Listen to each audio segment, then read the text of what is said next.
Xbox Game Pass, here are 10 suggestions for the month of November. Some of them are available right away, and some of them will release throughout the month. Be sure to like the video, subscribing is great as well.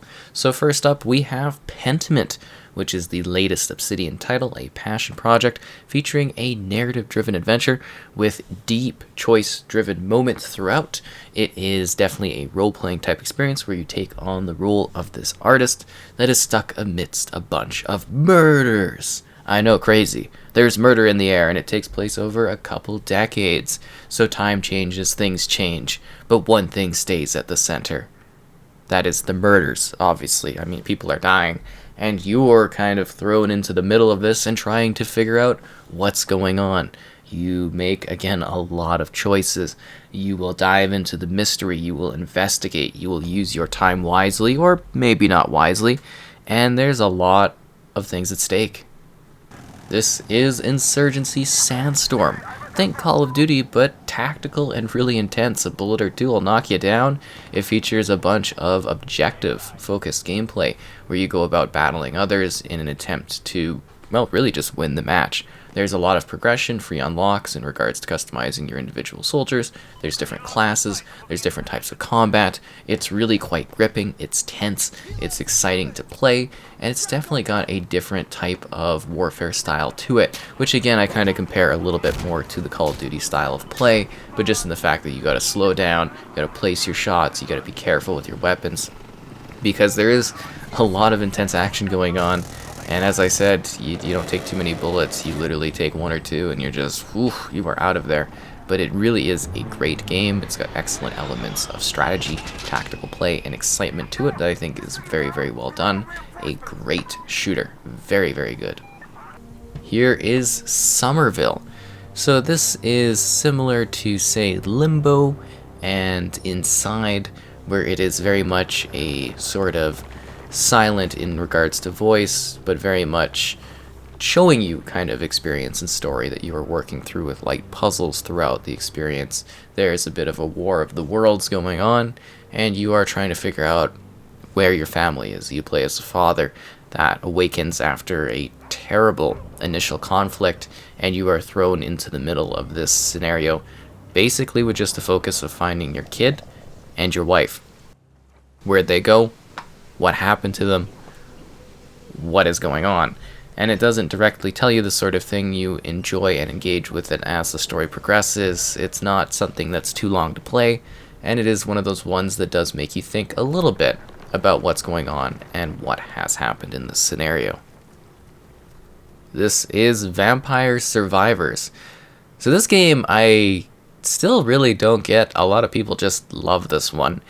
It's like a twin stick shooter minus the twin stick element of it. You move one stick and then it kind of plays itself, and you gather more abilities as you level, and the idea is just to last as long as you can, but there are like hard limits to how long you can actually last. There's a few different like levels and a bunch of different enemies, and your character just kind of kills them, and then you get gold, and you can use that gold after you've died to permanently improve some of your skills so that you can last longer or unlock like other characters and stuff. Again, it's interesting. It's very simple to play. Anyone can jump in here, and yeah, I don't know. This one seems to be really, really addicting for a lot of people. I myself am just like, eh. But yeah, it's a neat concept, I guess. It's something a little bit different going on here. So this is Ghost Song. This is like a Metroidvania-esque title. It's very, very difficult, but it's quite visually stylistic, and I think, you know, from an aesthetic standpoint, it is fairly stunning. But yeah, it is difficult. You have to manage your combative ability. You have to be able to handle the scenario at play. There's a lot of mystery as you explore this open but tight and kind of, no, not linear, but you know, specific set cave structuring that you're moving through in order to figure out what exactly is going on while blasting a variety of different enemies while you try to survive. I mean, if you like this sort of genre, it's definitely going to be something of interest to you. I think it's actually a pretty neat title. It was a little grueling, a little difficult for me, but I definitely do see the value and the intrigue and interest in this one, as it definitely does provide, I don't know, some challenge. A lot of challenge, actually. It was pretty hardcore to play. This is Return to Monkey Island. It's been a very, very long time, but alas, we are going back to the Monkey Island. That's right, so this is kind of a throwback to the classic point-and-click type adventure games, where you are trying to figure out what's going on within the world. This one is a bit of a change up in regards to the style of it, and it's been a long time coming, but it's finally here. And it is something that has fun and charm to it, and unique characters and unique moments. And yeah, it's just been a very, very big gap since we've seen a new prominent entry within this franchise. So I'm sure fans will be kind of interested. I don't know, maybe new players will find this to be kind of a cool series and think it's a pretty good stepping on point. But yeah, definitely surprised that we actually got this released and it's already here after its announcement. This is Soma. Have you ever wanted to be under the sea, being chased by a bunch of weird things and trying to solve puzzles and stuff? Well, Soma is a atmospheric horror title where it kind of makes you think a little bit about what's going on, and you are trying to survive because there are a lot of creatures under here that are trying to end your life. So it's kind of a little spooky, it's kind of a little bit scary. You'll move through vents, you'll move through wet, waterlogged places as you try to survive below the waves of the ocean. It's definitely an intriguing sort of title.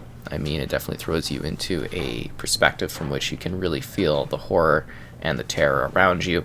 And of course, it is, like I said, a little bit creepy.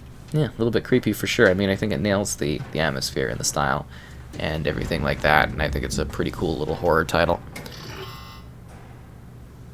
Keeping with that spooky feeling and theme, Signalis is a very interesting adventure type, again, point-click-esque kind of game, where you are trying to figure out what's going on. The first 20 minutes are really, really neat too, especially in the setup and like this opening sequence video thing that's like, what is going on with this one? So you are moving through these environments trying to solve the various puzzles in order to progress and in order to figure out what exactly is going on in this place that you found yourself sort of, I don't know if lost is the right word, but you've definitely, you're a bit stranded here trying to figure out what exactly is happening. It's got quite a mood, quite a visual aesthetic to it. I think this is a very, very cool, different sort of horror survival type thing. I think you'll find this one to be an intriguing setup and scenario to work through as you really try to figure out what the mystery is here, because yeah, very, very strange, this one, but cool.